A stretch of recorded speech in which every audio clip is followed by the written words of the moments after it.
let's solve the equation 1200 e to the negative 0.02t equals 1000. Now the first thing you always need to do when you approach an equation is to recognize what kind of equation it is. And so if we look to where the variable is, the variable t is in the exponent of e to the negative 0.02t. This means that what we're dealing with is an exponential function. Let me write that down over here. Exponential. And if we want to solve an exponential function, the first thing we want to do is isolate the entire exponential part. So that would be the entire part e to the negative 0.02t. So we do that by dividing both sides of the equation by 1200. On the left, when we divide by 1200, we are left with e to the negative 0.02t. And on the right, we have 1000 over 1200, which reduces to 10/12 or 5/6.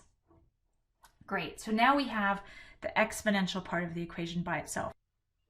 And so to get the t out of the exponent, we need to apply the inverse of an exponential function. So the inverse of an exponential function, we undo it with a logarithm.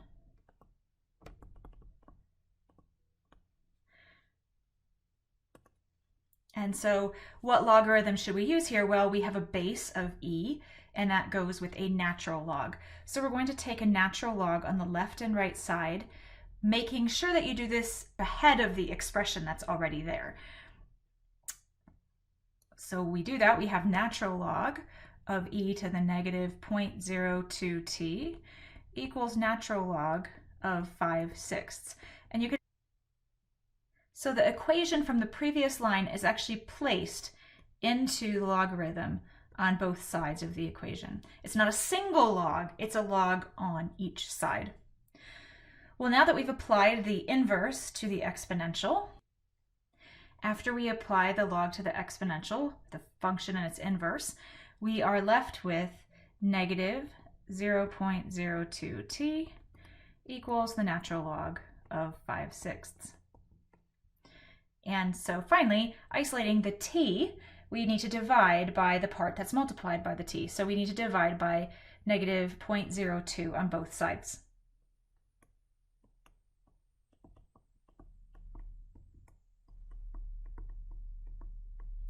And so finally, we have the result t equals the natural log of 5/6 divided by negative 0.02. And now we want to get an approximation for that. So let's go ahead and open up Desmos and do our calculation. So from the functions menu, we can choose natural log, ln, type in 5 divided by 6 into the parentheses, move outside of the parentheses, and then type another division symbol, which will get us to the denominator, and type negative 0.02. The result of this is 9.11607. Let's round that to 4 decimal places. So 9.1161.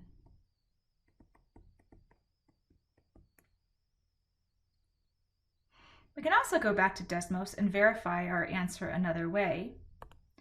Let's graph both sides of the original equation.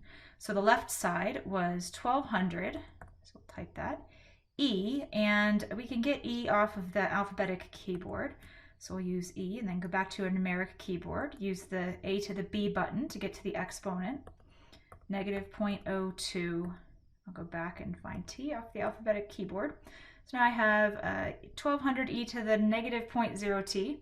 I'm going to put a function in front of that, so I'll just put y equals in front of that whole thing. So now we should have a graph of this function. I'm going to zoom out a little bit to see it.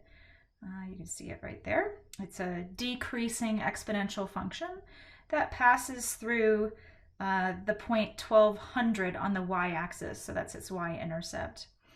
The next thing we're going to do is graph the right side of the equation. So we're going to graph y equals 1000. That's a horizontal line passing through 1000. And if we zoom in to the place where those two cross, what we will see is an intersection point of 9.116 comma 1000, which matches with the answer that we got to our equation.